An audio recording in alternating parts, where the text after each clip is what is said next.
नमस्कार, मैं हूं आपकी दोस्त रेणुका। आप सुन रहे हैं अनमोल कहानियां, जहां मैं लेकर आती हूं चुन चुन कर कहानियां जो आपका ज्ञान और कल्पनाशीलता बढ़ाने के साथ मनोरंजन भी कराए। आज की कहानी है कजाकी। मेरी बाल स्मृतियों में कजाकी एक न मिटने वाला व्यक्ति है। आज 40 साल गुजर गए, लेकिन कजाकी की मूर्ति अभी तक आंखों के सामने नाच रही है। मैं उन दिनों अपने पिता के साथ आजमगढ़ की एक तहसील में था। कजाकी जाति का पासी था, बड़ा ही हंसमुख, बड़ा ही साहसी, बड़ा ही जिंदा दिल। वह रोज शाम को डाक का थैला लेकर आता, रात भर रहता और सवेरे डाक लेकर चला जाता। शाम को फिर उधर से डाक लेकर आ जाता। मैं दिन भर एक उद्विग्न दशा में उसकी राह देखा करता। जो ही 4 बजते व्याकुल होकर सड़क पर आकर खड़ा हो जाता और थोड़ी देर में कजाकी कंधे पर बल्लम रखे उसकी झुनझुनी बजाता दूर से दौड़ता हुआ आता दिखलाई देता। वह सांवले रंग का गठीला लंबा जवान था। शरीर सांचे में ऐसा ढला हुआ कि चतुर मूर्तिकार भी उसमें कोई दोष न निकाल सकता। उसकी छोटी छोटी मूछें उसके सुडौल चेहरे पर बहुत ही अच्छी मालूम होती थी। मुझे देखकर वह और तेज दौड़ने लगता, उसकी झुनझुनी और तेजी से बजने लगती और मेरे हृदय में और जोर से खुशी की धड़कन होने लगती। हर्षा तिरेक में मैं भी दौड़ पड़ता और एक क्षण में कजाकी का कंधा मेरा सिंहासन बन जाता। वह स्थान मेरी अभिलाषाओं का स्वर्ग था। स्वर्ग के निवासियों को भी शायद वह आंदोलित आनंद न मिलता होगा जो मुझे कजाकी के विशाल कंधों पर मिलता था। संसार मेरी आंखों में तुच्छ हो जाता और जब कजाकी मुझे कंधे पर लिए हुए दौड़ने लगता तब तो ऐसा मालूम होता मानो मैं हवा के घोड़े पर उड़ा जा रहा हूँ। कजाकी डाक खाने में पहुंचता तो पसीने से तर रहता, लेकिन आराम करने की आदत न थी। थैला रखते ही वह हम लोगों को लेकर किसी मैदान में निकल जाता। कभी हमारे साथ खेलता, कभी बिरहे गाकर सुनाता और कभी कहानियां सुनाता। उसे चोरी और डाके, मारपीट, भूत प्रेत की सैकड़ों कहानियां याद थी। मैं ये कहानियां सुनकर विस्मयपूर्ण आनंद में मग्न हो जाता। उसकी कहानियों के चोर और डाकू सच्चे योद्धा होते थे जो अमीरों को लूटकर दीन दुखी प्राणियों का पालन करते थे। मुझे उन पर घृणा के बदले श्रद्धा होती थी। एक दिन कजाकी को डाक का थैला लेकर आने में देर हो गई। सूर्यास्त हो गया और वह दिखलाई न दिया। मैं खोया हुआ सा सड़क पर दूर तक आंखें फाड़ फाड़ कर देखता था, पर वह परिचित रेखा न दिखलाई पड़ती थी। कान लगाकर सुनता था, झुनझुन की वह आनंदमय ध्वनि न सुनाई देती थी। प्रकाश के साथ मेरी आशा भी मलिन होती जाती थी। उधर से किसी को आते देखता तो पूछता, कजाकी आता है? पर या तो कोई सुनता ही न था या केवल सिर हिला देता था। सहसा झुनझुन की आवाज कानों में आई। मुझे अंधेरे में चारों ओर भूत ही दिखलाई देते थे। यहाँ तक कि माताजी के कमरे में ताक पर रखी हुई मिठाई भी अंधेरा हो जाने के बाद मेरे लिए त्याज्य हो जाती थी। लेकिन वह आवाज सुनते ही मैं उसकी तरफ जोर से दौड़ा। हाँ, वह कजाकी ही था। उसे देखते ही मेरी विकलता क्रोध में बदल गई। मैं उसे मारने लगा, फिर रूठ करके अलग खड़ा हो गया। कजाकी ने हंसकर कहा, मारोगे तो मैं एक चीज लाया हूँ, वह न दूंगा। मैंने साहस करके कहा, जाओ मत देना, मैं लूंगा ही नहीं। कजाकी, अभी दिखा दूं तो दौड़कर गोद में उठा लोगे। मैंने पिघल कर कहा, अच्छा दिखा दो। कजाकी, तो आकर मेरे कंधे पर बैठ जाओ, भाग चलो, आज बहुत देर हो गई है, बाबूजी बिगड़ रहे होंगे। मैंने अकर कर कहा, पहले दिखा। मेरी विजय हुई।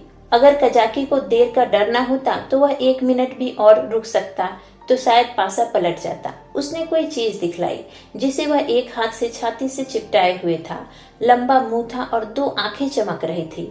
मैंने उसे दौड़ कर कजाकी की गोद से ले लिया। वह हिरन का बच्चा था। आह, मेरी उस खुशी का कौन अनुमान करेगा। तब से कठिन परीक्षाएं पास की, अच्छा पद भी पाया, राय बहादुर भी हुआ, पर वह खुशी फिर न हासिल हुई। मैं उसे गोद में लिए उसके कोमल स्पर्श का आनंद उठाता घर की ओर दौड़ा। कजाकी को आने में क्यों इतनी देर हुई, इसका ख्याल ही न रहा। मैंने पूछा, यह कहाँ मिला कजाकी? कजाकी, भैया, यहाँ से थोड़ी दूर पर एक छोटा सा जंगल है, उसमें बहुत से हिरन है। मेरा बहुत जी चाहता था कि कोई बच्चा मिल जाए तो तुम्हें दूं। आज यह बच्चा हिरनों के झुंड के साथ दिखलाई दिया। मैं झुंड की ओर दौड़ा तो सब के सब भागे। यह बच्चा भी भागा, लेकिन मैंने पीछा न छोड़ा और हिरन तो बहुत दूर निकल गए, यही पीछे रह गया। मैंने इसे पकड़ लिया, इसी से इतनी देर हुई। यूं बातें करते हम दोनों डाक खाने पहुंचे। बाबूजी ने मुझे न देखा, हिरन के बच्चे को भी न देखा। कजाकी ही पर उनकी निगाह पड़ी। बिगड़ कर बोले, आज इतनी देर कहाँ लगाई? अब थैला लेकर आया है, इसे लेकर क्या करूं? डाक तो चली गई। बता तूने इतनी देर कहाँ लगाई? कजाकी के मुंह से आवाज न निकली। बाबूजी ने कहा, तुझे शायद अब नौकरी नहीं करनी है, नीच है ना, पेट भरा तो मोटा हो गया, जब भूखों मरने लगेगा तो आंखें खुलेंगी। कजाकी चुपचाप खड़ा रहा।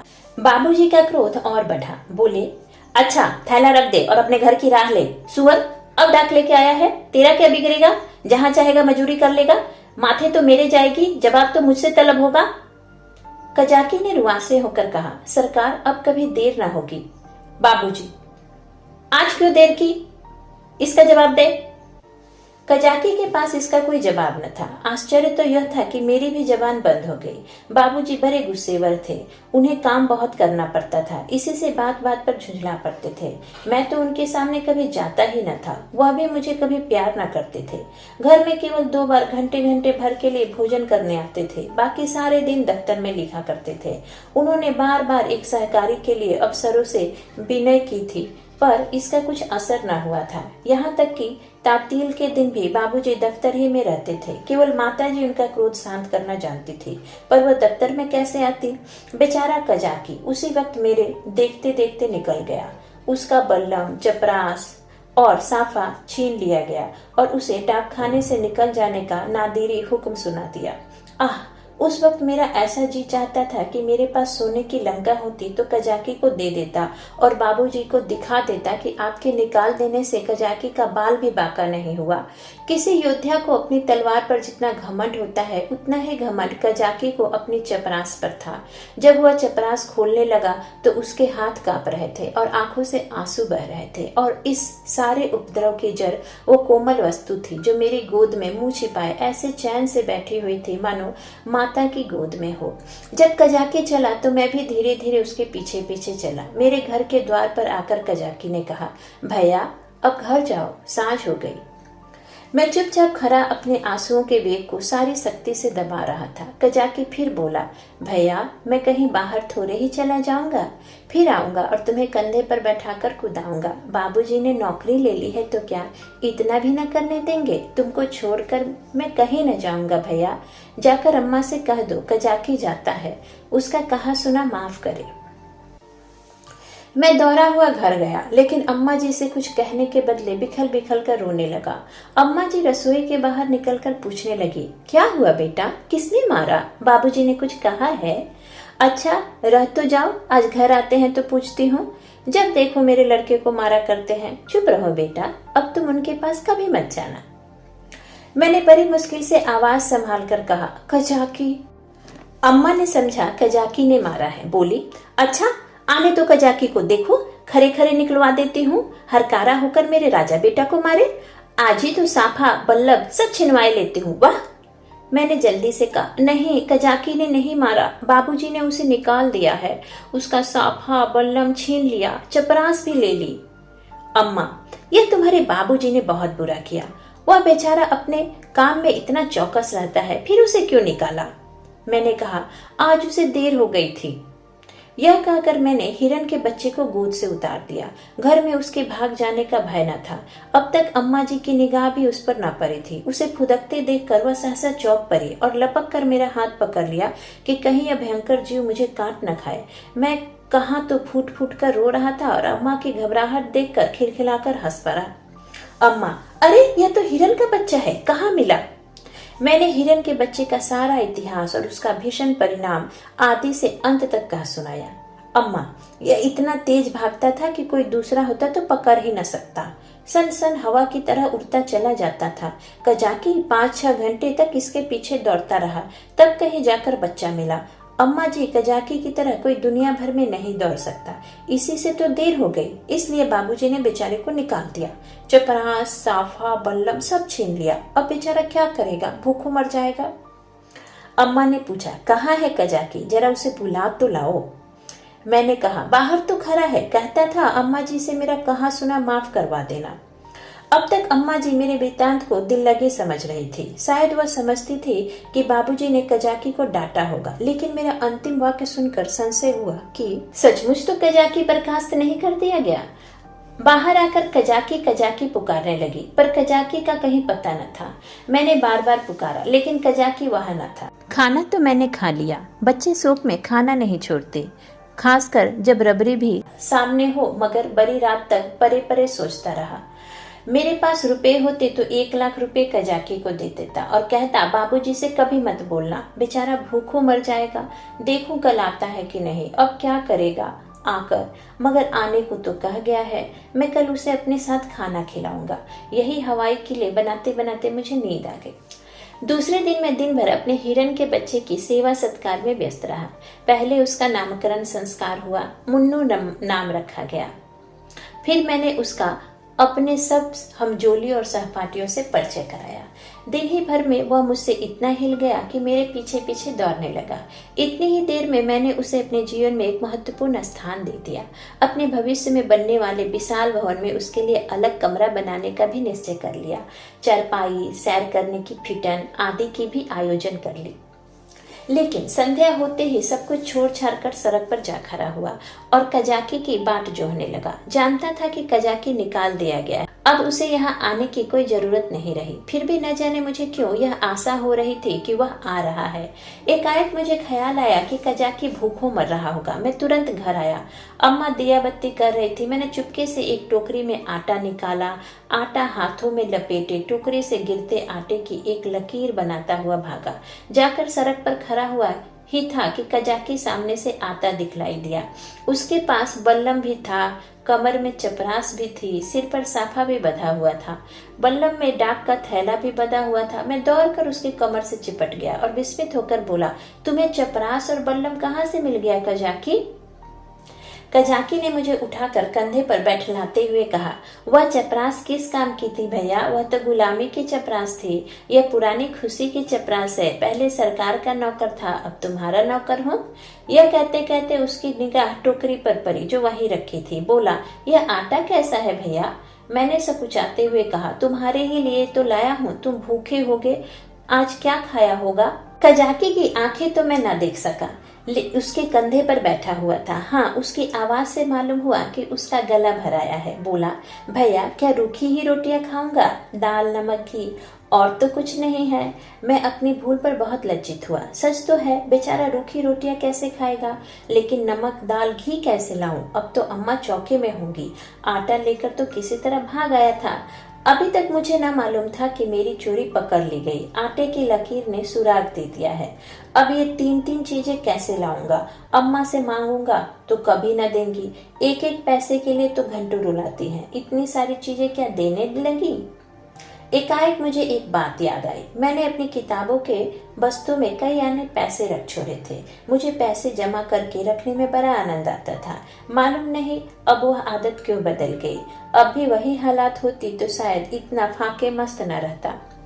बाबूजी मुझे प्यार तो कभी न करते थे, पर पैसे खूब देते थे। शायद अपने काम में व्यस्त रहने के कारण मुझसे पिंड छुड़ाने के लिए इसी नुस्खे को सबसे आसान समझते थे। इनकार करने में मेरे रोने और मचलने का भय था। इस बाधा को वह दूर ही से टाल देते थे। अम्मा जी का स्वभाव इसके ठीक प्रतिकूल था। उन्हें मेरे रोने और मचलने से किसी काम में बाधा पड़ने का भय न था। आदमी लेटे लेटे दिन भर रोना सुन सकता है। हिसाब लगाते हुए जोर की आवाज से ध्यान बट जाता है। अम्मा मुझे प्यार तो बहुत करती थी, पर पैसे का नाम सुनते ही उनकी त्योरियां बदल जाती थी। मेरे पास किताबें न थी। हाँ, एक बस्ता था जिसमें डाकखाने के 2-4 फॉर्म तह करके पुस्तक रूप में रखे हुए थे। मैंने सोचा, दाल नमक और घी के लिए क्या इतने पैसे काफी ना होंगे? मेरी तो मुट्ठी में नहीं आते। यह निश्चय करके मैंने कहा, अच्छा मुझे उतार दो, मैं दाल और नमक ला दूंगा, मगर रोज आया करोगे ना? कजाकी, भैया खाने को दोगे तो क्यों ना आऊंगा? मैंने कहा, मैं रोज खाने को दूंगा। कजाकी बोला, तो मैं रोज आऊंगा। मैं नीचे उतरा और दौड़कर सारी पूंजी उठा लाया। कजाकी को रोज बुलाने के लिए उस वक्त मेरे पास कोहिनूर हीरा भी होता तो उसको भेंट करने में मुझे पशुपेश न होता। कजाकी ने विस्मित होकर पूछा, ये पैसे कहाँ पाए भैया? मैंने गर्व से कहा, मेरे ही तो है। कजाकी, तुम्हारी अम्मा जी तुमको मारेंगी, कहेंगी कजाकी ने फुसलाकर मंगवा लिए होंगे। भैया इन पैसों की मिठाई ले लेना और आटा मटके में रख देना। मैं भूखों नहीं मरता, मेरे 2 हाथ हैं, मैं भला भूखों मर सकता हूँ? मैंने बहुत कहा कि पैसे मेरे हैं, लेकिन कजाकी ने ना लिए। उसने बड़ी देर तक इधर उधर की सैर कराई, गीत सुनाए और मुझे घर पहुंचाकर चला गया। मेरे द्वार पर आटे की टोकरी भी रख दी।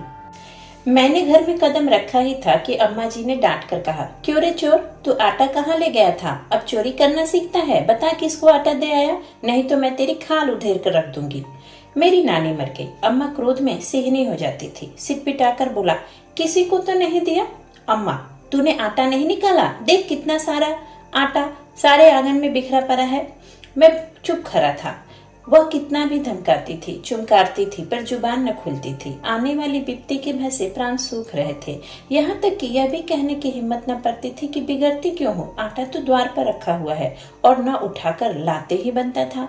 मानो क्रिया शक्ति ही लुप्त हो गई हो, मानो पैरों में हिलने की सामर्थ्य नहीं। सासा कजाकी ने पुकारा, बहू जी, आटा द्वार पर रखा हुआ है, भैया मुझे देने को ले गए थे। यह सुनते ही अम्मा द्वार की ओर चली गई। कजाकी से वह पर्दा न करती थी। उन्होंने कजाकी से कोई बात की या नहीं, यह तो मैं नहीं जानता, लेकिन अम्मा जी खाली टोकरी लिए हुए घर में आई। फिर कोठरी में जाकर संदूक से कुछ निकाला और द्वार की ओर गई। मैंने देखा कि उनकी मुट्ठी बंद थी। अब मुझसे वहां खड़े न रहा गया। अम्मा जी के पीछे पीछे मैं भी गया। अम्मा ने द्वार पर कई बार पुकारा, मगर कजाकी चला गया था। मैंने बड़ी धीरता से कहा, मैं जाकर खोज लाऊं अम्मा जी? अम्मा जी ने किवाड़ बंद करते हुए कहा, तुम अंधेरे में कहाँ जाओगे? अभी तो यहीं खड़ा था। मैंने कहा कि यहीं रहना, मैं आती हूँ। तब तक न जाने कहाँ खिसक गया। बड़ा संकोची है, आटा तो लेता ही न था। मैंने जबरदस्ती उसके अंगोछे में बांध दिया। मुझे तो बेचारे पर बड़ी दया आती है। न जाने बेचारे के घर में कुछ खाने को है कि नहीं। रुपए लाई थी कि दे दूंगी, पर न जाने कहाँ चला गया। अब तो मुझे भी साहस हुआ। मैंने अपनी चोरी की पूरी कथा कह डाली। बच्चों के साथ समझदार बच्चे बनकर माँ बाप उन पर जितना असर डाल सकते हैं, जितनी शिक्षा दे सकते हैं, उतने बूढ़े बनकर नहीं। अम्मा जी ने कहा, तुमने मुझसे पूछ क्यों न लिया? क्या मैं कजाकी को थोड़ा सा आटा न देती? मैंने इसका उत्तर न दिया। दिल में कहा, इस वक्त तुम्हें कजाकी पर दया आ गई है, जो चाहे दे डालो, लेकिन मैं मांगता तो मारने दौड़ती। हाँ, यह सोचकर चित्त प्रसन्न हुआ कि अब कजाकी भूखों न मरेगा। अम्मा जी उसे रोज खाने को देंगी और वो रोज मुझे कंधे पर बिठाकर सैर कराएगा। दूसरे दिन मैं दिन भर मुन्नू के साथ खेलता रहा। शाम को सड़क पर जाकर खड़ा हो गया, मगर अंधेरा हो गया और कजाकी का कहीं पता नहीं। दिए जल गए, रास्ते में सन्नाटा छा गया, पर कजाकी न आया। मैं रोता हुआ घर आया। अम्मा जी ने पूछा, क्यों रोते हो बेटा, क्या कजाकी नहीं आया? मैं और जोर से रोने लगा। अम्मा जी ने मुझे छाती से लगा लिया। मुझे ऐसा मालूम हुआ कि उनका कंठ गदगद हो गया है। उन्होंने कहा, बेटा चुप हो जाओ, मैं कल किसी हरकारे को भेजकर कजाकी को बुलवाऊंगी। मैं रोते ही रोते सो गया। सवेरे ज्यों ही आंखें खुली, मैंने अम्मा जी से कहा, कजाकी को बुलवा दो। अम्मा ने कहा, आदमी गया है बेटा, कजाकी आता होगा। मैं खुश होकर खेलने लगा। मुझे मालूम था कि अम्मा जी जो बात कहती हैं उसे पूरा जरूर करती हैं। उन्होंने सवेरे ही एक हरकारे को भेज दिया था। 10 बजे जब मैं मुन्नू को लिए हुए घर आया तो मालूम हुआ कजाकी अपने घर पर नहीं मिला। वह रात को भी घर न गया था। उसकी स्त्री रो रही थी कि न जाने कहाँ चले गए। उसे भय था कि वह कहीं भाग गया है। बालकों का हृदय कितना कोमल होता है, इसका अनुमान दूसरा नहीं कर सकता। उनमें अपने भावों को व्यक्त करने के लिए शब्द नहीं होते। उन्हें यह भी ज्ञात नहीं होता कि कौन सी बात उन्हें विकल कर रही है, कौन सा कांटा उनके हृदय में खटक रहा है, क्यों बार बार उन्हें रोना आता है, क्यों वे मन मारे बैठे रहते हैं, क्यों खेलने में जी नहीं लगता। मेरी भी यही दशा थी। कभी घर में आता, कभी बाहर जाता, कभी सड़क पर जा पहुंचता। आंखें कजाकी को ढूंढ रही थी। वह कहाँ चला गया? कहीं भाग तो नहीं गया? तीसरे पहर को मैं खोया हुआ सड़क पर खड़ा था। सहसा मैंने कजाकी को एक गली में देखा। हाँ, यह कजाकी ही था। मैं उसकी ओर चिल्लाता हुआ दौड़ा, पर गली में उसका पता न था। न जाने किधर गायब हो गया। मैंने गली के इस सिरे से उस सिरे तक देखा, मगर कहीं कजाकी की गंध तक न मिली। घर जाकर मैंने अम्मा जी से यह बात कही। मुझे ऐसा जान पड़ा कि वह यह बात सुनकर बहुत चिंतित हो गई। इसके बाद 2-3 दिन तक कजाकी न दिखाई दिया।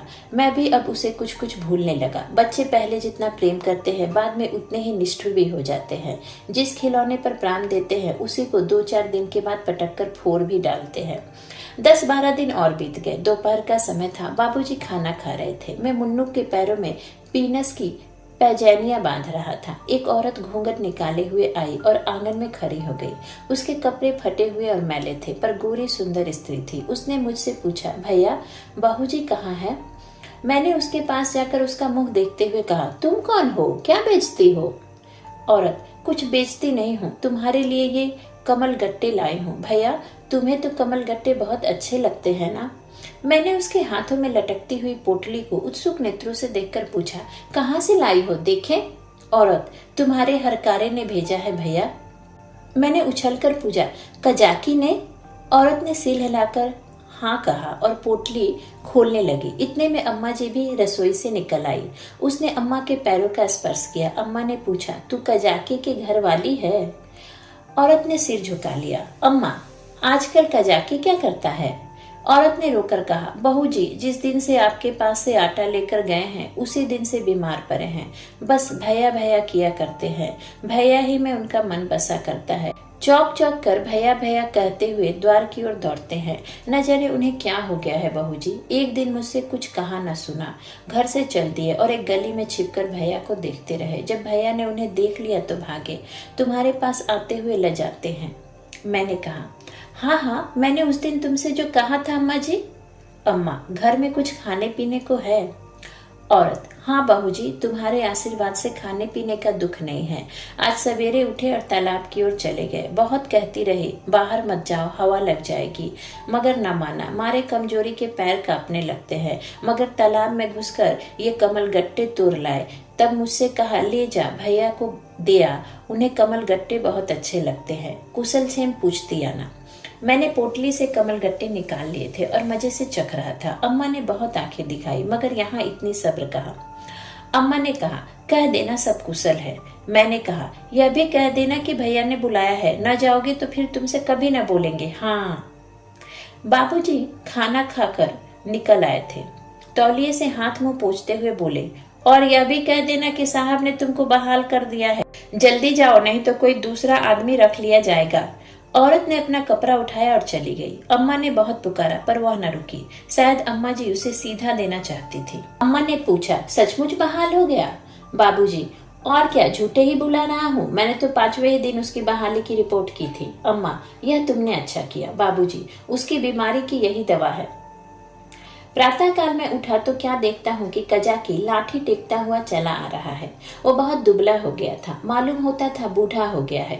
हरा भरा पेड़ सूखकर ठूठा हो गया था। मैं उसकी ओर दौड़ा और उसकी कमर से चिमट गया। कजाकी ने मेरे गले चूमे और मुझे उठाकर कंधे पर बैठलाने की चेष्टा करने लगा, पर मैं न उठ सका। तब वह जानवरों की भांति भूमि पर हाथों और घुटनों के बल खड़ा हो गया और मैं उसकी पीठ पर सवार होकर डाक खाने की ओर चला। मैं उस वक्त फूला न समाता था और शायद कजाकी मुझसे भी ज्यादा खुश था।